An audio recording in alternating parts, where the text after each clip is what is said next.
in as well. But Seesaw, I want to talk to you about running back still. And Okay. our buddy Mel Kiper Jr., I don't know if he's my buddy, but he's probably yours. I guess if he's your buddy, he's my buddy because of 6 Degrees of Kevin Bacon. Exactly, yeah. So we're buddies with Mel. That's right.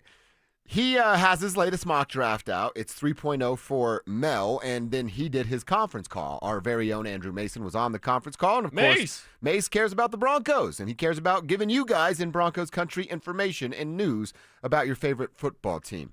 And the questions are, all right, Omarion Hampton, he's there for the Broncos. That's where Mel has them picking, and we all want to know what the difference is, right? How different are these two running backs, right?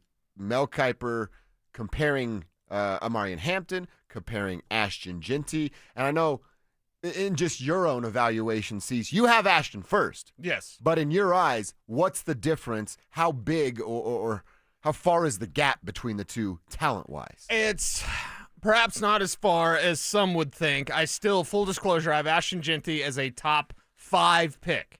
He's the 3rd best player in this draft.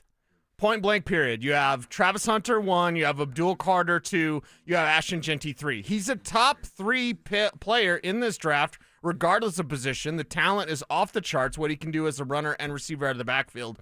Omarion Hampton stylistically reminds me of a young Nick Chubb. Ashton Jeanty stylistically reminds me of Christian McCaffrey. Wow. So it's kind of, what do you want? Do you want the guy that's a little bit larger, lives after contact like Hampton, that also can be a great receiver? Or do you want the guy that's smooth and quick and fast and can make people miss in a different way? Not the hammer that you get with Omarion Hampton.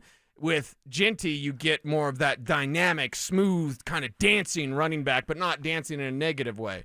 So it's really a style choice. Okay. Do you want a Nick Chubb or do you want a Christian McCaffrey? Do you want an Ashton Jeanty or do you want a Omarion Hampton? Well, I wanted to ask you this because last night when I was doing a little prep on this, I'm just looking at numbers and some highlight stuff. And sure. What Boise want to do is turn around, hand the ball off, and let them go to work. Mm-hmm. What North Carolina wanted to do was sometimes turn around, hand the ball off, and let him go to work. But then at other times, they wanted him to be the little flat check down. Right. They wanted him to get those little slant routes against the linebacker if they thought the mismatch was there. So it seems like, hey, if you want to have an identity of running a football or being a run football team, Ashton Jeanty. If you want a guy that can do both, right, that can be a real big player in the running game, but is also a legitimate option in the passing game. I'm not saying Ashton's not, but to me it feels like Omarion's better at that part of it. Yeah, and I would say one is smooth, one is violent. I bet you can tell which one is which, right? Yeah. Which back is smooth, which back is violent. Now, what do you want? If you're Sean Payton, what do you want? Because you need both. Mm-hmm. You don't have anything. What if you're using one word description for the Broncos backfield? The word is bad. Okay, that's your word. Okay. That is a word. But you have a back in Ashton Jeanty that's smooth. It's just real smooth. Watching him run, it's almost effortless in the way he's able to manipulate defenders with subtle movements. With Omarion Hampton, it's sharper movements, but it's more violent. He arrives at a play with bad intentions. Usually we say that about defenders. Yeah, we don't often say that about running backs, but that's who Hampton is. All right, well, what's Mel Kiper think the difference is between the two running backs? Now, Hampton's not that far off from Jenty when you talk to people in the league. He's got the ability to run hard inside, run tough up the gut, and bounce it outside. He's got that burst. He broke a lot of tackles. He had 2 really productive years. He smells the goal line. He caught the ball well. He blocked. He's ready to go. I mean, and he tested extremely well at the combine in terms of that speed to hit the home run. All right, so he kind of what you're saying. There isn't a huge gap, a huge difference between the two. Then. I'm glad that you used that word because here's the thing, Kev. Get as offended as you like. One's a gap runner and needs to be in a gap system, and one can be in any system. And this is the difference in why I have Ashton Jeanty as the number 3 player, regardless of position, in this draft, and why I have Omarion Hampton as an early second-round grade. It's because he needs to go to a gap system. Now, the nice thing is, Sean Payton, he loves some power gap. You know, he does other concepts. There will be some zone concepts. Jeanty can work in anything. And that's why I bring up the Christian McCaffrey comparison, because if it's wide zone, great. If it's inside zone, great. If it's power gap, great. Jeanty can do all that. I think Hampton specifically fits in a place where he can get you a track. And he doesn't need the track. Some backs do, right? And I don't want to bore people with the names of backs that failed in the NFL because they needed that runway, right? Omarion Hampton is great after contact, but he needs to have it schemed up so that when he arrives at you, he's crushing you, your bones into dust. He can do that, but it also is a gap system. In a zone system, a back has a choice of bend, bang, or bounce. I've talked to Terrell Davis about this a lot. When you get the ball, and Terrell is so great because I always ask, like, hey, when you got the handoff, were you looking at the linebacker to, like, set him up? Because, again, Jenty's very subtle with the way he sets up defenders.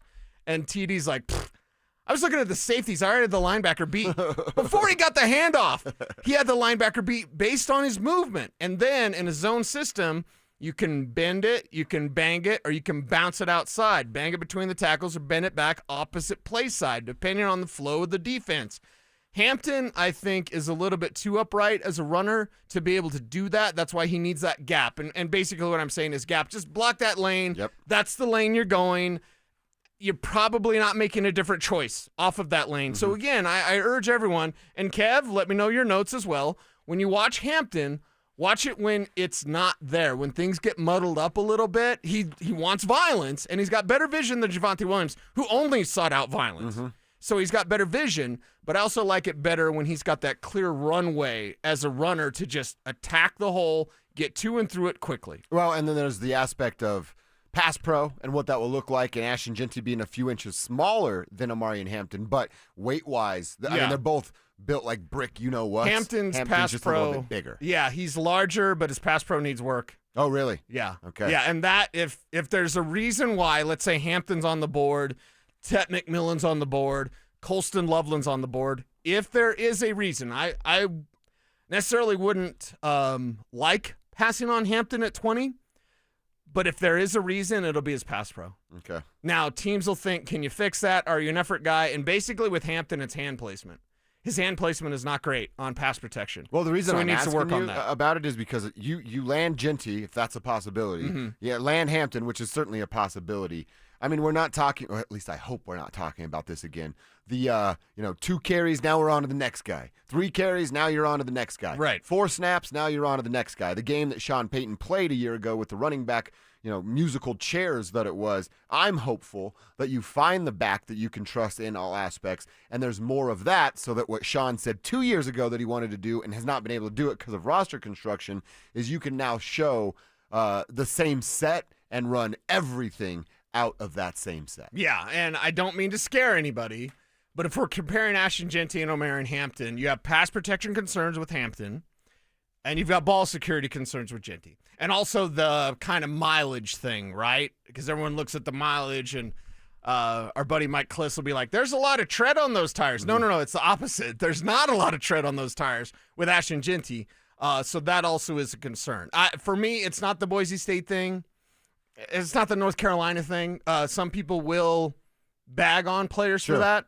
I remember when Marshall Faulk came out of San Diego State, and his running back coach was some guy named Sean Payton. Yeah. All anyone said is like, it's the whack. Who cares? He did that against the whack. Like, it's not a big deal. Now, as a young shaver, like, why won't that running back coach stop talking? Kev wasn't born. I was in college. But either way, as a young shaver, I was like, I've loved Marshall Faulk from day one. Yeah. From day one.